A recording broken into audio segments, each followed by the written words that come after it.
Outremernews.fr, site d'information actualisé 24 heures sur 24, 7 jours sur 7. La pauvreté. Et quand on règle la pauvreté, on agit, par exemple, sur la dignité des gens et sur la réussite des enfants.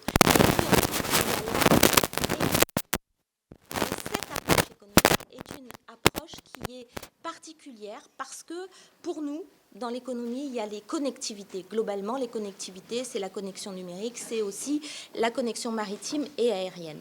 Et comme nous avons une démarche qui est de dire qu'il n'y a pas d'axe exclusif ultramarin, hexagone, et que nous devons prendre notre place dans les grands océans, eh ben, nous faisons en sorte que nous puissions, par des mesures concrètes, développer cette connectivité, par exemple humaine. Aujourd'hui, nous sollicitons et nous proposons qu'il y ait de la mobilité des jeunes gens dans leur formation avec les pays de la zone, qui puissent aller se former en Chine, en Inde, en Afrique du Sud, au Brésil, etc. Donc voilà des approches complètement nouvelles.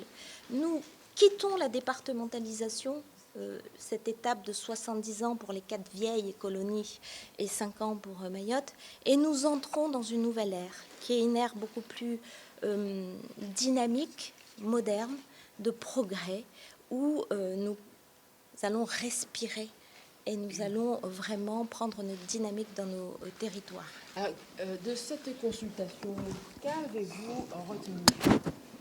Des choses très intéressantes. D'abord que ça a mobilisé les ultramarins, mais aussi les hexagonaux. C'est important, ça veut dire que la République est intéressée par ces ultramarins. C'est nouveau, ça. La deuxième chose, c'est que les gens ont complètement compris le sujet. Et je vous rappelle qu'il y a encore 6 mois, l'égalité réelle, il y avait une petite musique qui disait « ça correspond à pas grand-chose ». Qu'est-ce que c'est ? On ne comprend rien à cette égalité réelle. Eh bien, la consultation numérique fait la démonstration inverse, fait la démonstration que l'intelligence citoyenne, eh ben, elle existe et qu'il faut l'écouter et qu'il faut surtout la consulter. Et la méthode que j'ai choisie, qui est de faire les choses ensemble, avec les citoyens, avec les parlementaires, avec la société civile aussi, est la bonne méthode. Il faut de l'humilité quand les sujets sont compliqués.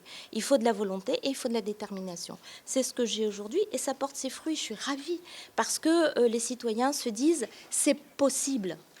Ça va être difficile, mais c'est possible. C'est ce qu'ils ont dit. Ils ont dit parce qu'ils ont fait des propositions et parce qu'ils ont participé.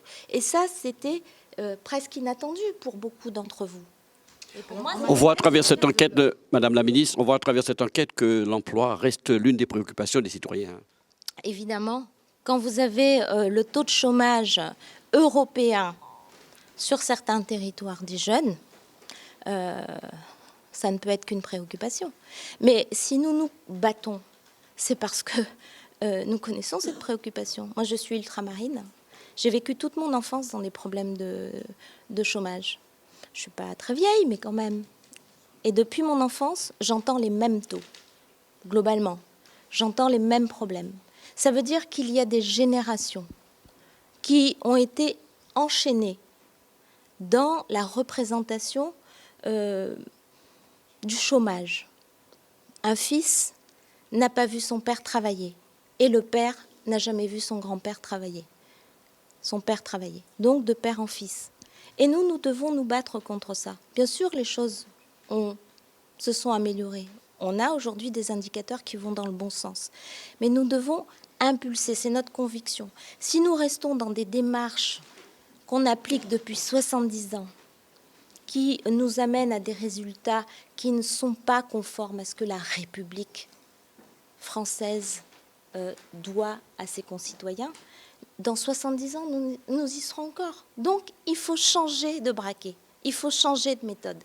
Et il faut tester autre chose. Et il ne faut pas avoir peur de tester. Et c'est ce que nous faisons, nous allons tester autre chose. Alors, comment ces propositions ont-elles été intégrées dans le projet de loi ? Par des amendements, là déjà, sur la mobilité, sur la vie chère, sur la coopération régionale. Il y aura d'autres amendements au cours des débats parlementaires, que moi je porterai, en particulier sur l'aspect social, puisque nous avons eu un soutien du président de la République et du Premier ministre sur les propositions que j'ai pu faire dans ce domaine. Donc nous allons avancer encore sur l'aspect social, sur l'aspect économique, sur l'aspect aussi de coopération régionale, donc au cours de cette semaine. En matière de logement, quels sont les objectifs de construction présents dans ce texte ? 150 000 inscrits dans ce texte, 150 000 logements. Il faut regarder parce que globalement, on peut évaluer à la lumière des chiffres d'aujourd'hui. Ces chiffres peuvent bouger puisque les situations démographiques des territoires bougent très très très vite. Nous avons des territoires qui sont dans une démographie plutôt positive, et puis des territoires où on se dépeuple un peu. Donc en équilibre, ce sera entre 100 et 150 000.